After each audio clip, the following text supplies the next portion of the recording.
Ciao a tutti, ben ritrovati.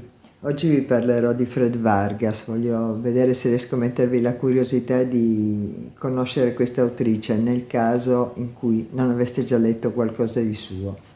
È in assoluto la giallista che ho amato di più, per tanti motivi. Il primo è come scrive, mi piace tantissimo. Il secondo è come gioca i suoi racconti, i suoi romanzi. Fred Vargas disse che in un'intervista detestava, che il giallo sostanzialmente per lei è una fiaba che può essere ironica, può essere tragica, può essere cerebrale, ma che non necessariamente deve essere super violenta, con dei crimini difficilissimi da risolvere, in quanto nella realtà un omicidio non è mai difficile da risolvere, è sempre una cosa piuttosto semplice, e io su questo concordo assolutamente con lei. Inoltre ha questo modo di scrivere che a me piace tantissimo, ricco di rimandi. Scusate, ho il cagnetto che vuole salire, se non lo faccio salire non mi lascerà finire il video. Eccolo qua. Dicevo, ha questi rimandi continui c'è un sottotesto, insomma, continuo, sia di natura psicologica che di natura intellettuale. E poi ha questo modo di scrivere come se fosse appunto una fiaba, e in realtà non lo è mai, ecco. Allora, vi parlo del primo che ha come protagonista Jean-Baptiste Adamsberg, il commissario. Il nome è già tutto un programma. Potete trovarci, se andate su internet li trovate tutti i riferimenti del caso. Il suo vice si chiama Danglars, e anche questo è una scelta, è un nome inventato preciso, inventato o ritrovato, questo non lo so, ma sicuramente ha un significato anche questo nome. Una cosa ancora vi devo dire di Fred Vargas, che è uno pseudonimo e che inizia scrivendo appunto i primi gialli con questo pseudonimo. Il suo lavoro è un altro, è una medievista famosa in Francia, importante se non famosa, almeno famosa l'è diventata dopo scrivendo, però una medievista importante, e scrive i suoi romanzi di getto, pare in 21 giorni durante le vacanze estive, e poi passa 4-5 mesi a correggerli.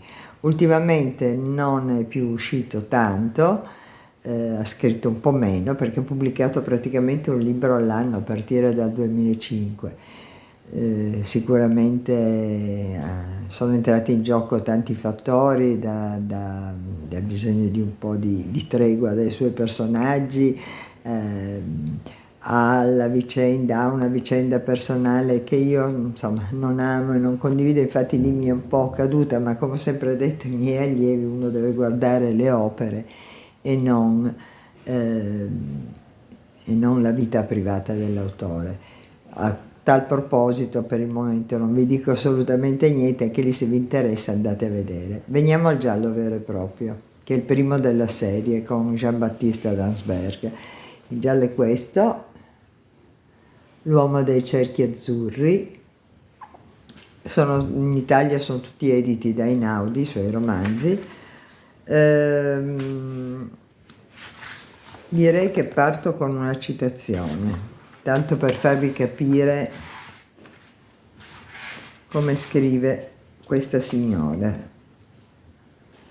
Dunque, chi è Jean-Baptiste Adamsberg? Jean-Baptiste Adamsberg è un uomo di campagna che viene dai Pirenei, che ha fatto il poliziotto prima e poi il commissario su queste montagne, e che grazie al suo acume, una sorta di sesto senso, è riuscito a risolvere degli omicidi e quindi è diventato famoso e lo hanno trasferito alla Omicidi di Parigi e si ritrova quindi a vivere, quest'uomo abbastanza schivo, abbastanza particolare, si ritrova a vivere a Parigi. Ha un grande amore che è Camille, e un amore che, come potete immaginare, è piuttosto complicato perché entrambi sono dei personaggi complicati e man mano che i gialli, i romanzi della Vargas vanno avanti, procede anche la storia tra Jean-Baptiste e Camille, in qualche modo, nel loro modo piuttosto contorto. C'è molta ironia, tra l'altro, in questi romanzi e ci sono dei riferimenti storici, non in tutti, ma in alcuni si sente la medievista che esce fuori, ce n'è due in particolare che io amato tantissimo, di cui vi parlerò prossimamente. Allora, dice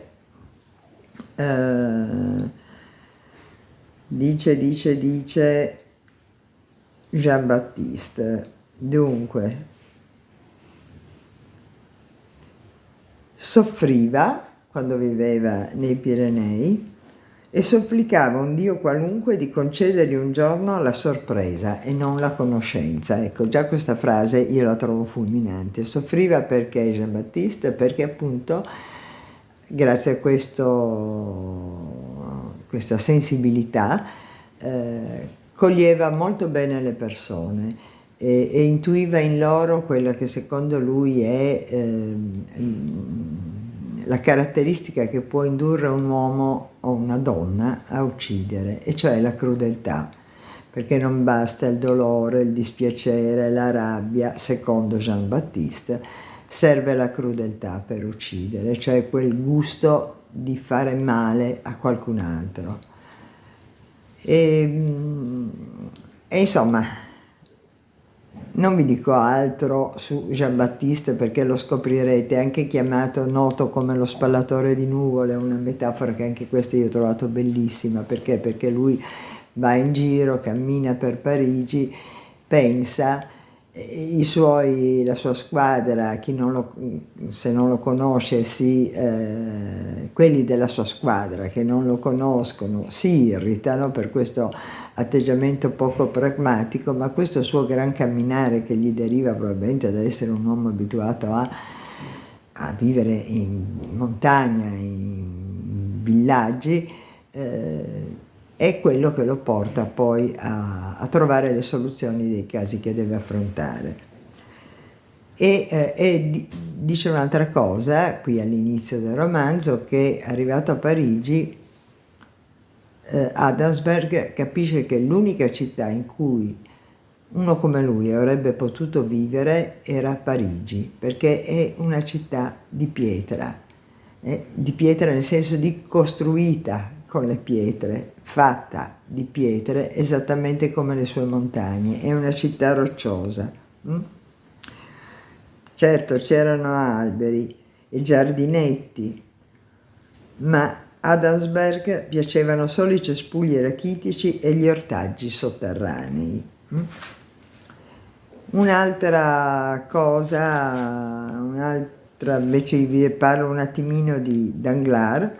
Danglars non è del tutto convinto, ma si comincerà alla fine del romanzo, di questa interpretazione filosofica dell'omicidio data da suo capo, da Adamsberg. Danglars lo capiremo presto, è il sapientone, quello che sa tutto, è ovviamente alla spalla di Adamsberg.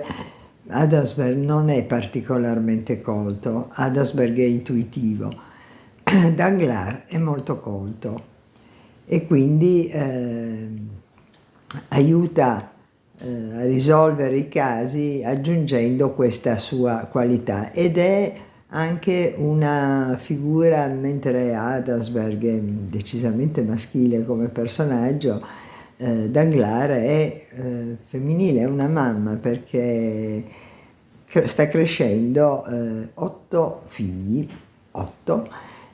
che la moglie gli ha mollato praticamente sul groppone scappandosene con un altro. Allora, secondo Adamsberg occorre l'odio per spingere una persona all'omicidio, ma Adamsberg dice no, l'odio è una componente sicuramente importante, ma quello che conta è che ci vuole la crudeltà, e lui riesce a risolvere i casi perché sa cogliere nelle persone questo aspetto che riguarda la crudeltà. Veniamo al romanzo vero e proprio. Si snodano varie vicende, come sempre nei racconti di Fred Vargas. Ci sono dei casi minori che vengono risolti più o meno dietro le quinte o in contemporanea. Ci sono personaggi che apparentemente non hanno un ruolo, ma poi scopriamo che ce l'avranno, non tanto nella vicenda poliziesca quanto nelle vicende della vita di Adamsberg, ed una di queste è Mathilde, e che incontriamo subito all'inizio, un personaggio bizzarro anche questo, cioè questi personaggi sembrano veramente tutti usciti dal mondo delle fiabe, e poi in realtà hanno un peso importante nel dipanarsi di tutta la storia. E dicevo, sì, Mathilde, e da dove parte tutta la vicenda? Vi stavo dicendo che c'erano diversi livelli, ecco, di svolgimento della trama. La trama principale riguarda appunto l'uomo dei cerchi azzurri, cioè a Parigi a un certo punto cominciano a comparire dei cerchi azzurri disegnati sul marciapiede con dentro un piccolissimo oggetto o due oggetti insulsi, tipo tappi delle birre, e una scritta attorno che è Victor Malasorte, il domani è alle porte. Questa cosa all'inizio viene notata da pochi, quelli che capitano, poi diventa oggetto di interrogazione e di interesse da parte della stampa locale, ma Adamsberg invece la coglie immediatamente sul serio e inizia a indagare su questa vicenda dei cerchi azzurri, che intanto si moltiplicano e diventano tantissimi in tutti i quartieri di Parigi, e c'è quasi un'ossessiva caccia da parte dei cittadini ad andare a trovare questi cerchi, prendendo la cosa come un gioco, probabilmente un buon tempone o un maniaco inoffensivo. E Adamsberg invece sente subito odore di crudeltà e quindi inizia a seguire la vicenda dei cerchi azzurri e a cercare l'uomo che questi cerchi azzurri li disegna. Qua mi fermo perché ovviamente altrimenti vi racconto la storia, leggetevela. Vi parlerò almeno, come ho detto prima, di altri due libri di Fred Vargas, e spero di avervi fatto venire la voglia, la curiosità di leggere questa autrice contemporanea, che sicuramente è una, penso, delle più grandi, con la Penny, ecco, al momento sicuramente una delle più grandi, ed è considerata, il suo modo di scrivere, il suo modo di raccontare è considerato l'opposto dell'autrice, dell'inventrice, ecco, diciamo così, di Kay Scarpetta, cioè Patricia Cromwell. Vi leggo ancora una frase che dice Mathilde quando va, per un motivo che non vi racconto, a parlare in questura con Adamsberg, che naturalmente ha preso il posto di Maigret, che è des Orfèvres, naturalmente. Lo sa, riprese Mathilde, scusate, che le cose succedono quando scende la notte, tanto nell'oceano come in città. Tutto si muove, quelli che hanno fame e quelli che stanno male, e anche quelli che cercano, come lei, Jean-Baptiste Adamsberg, si muovono di notte. Questo è quello che Mathilde dice a Jean-Baptiste. E con le parole di Mathilde vi saluto, vi invito a venire la prossima settimana e ci vediamo presto. Grazie per avermi seguita, iscrivetevi, di nuovo non l'ho detto, non c'è niente, non so, devo farmi un cartellone e mettermelo lì prima di iniziare a parlare e dire iscrivetevi. Lo faccio adesso. Vi ringrazio. Ciao.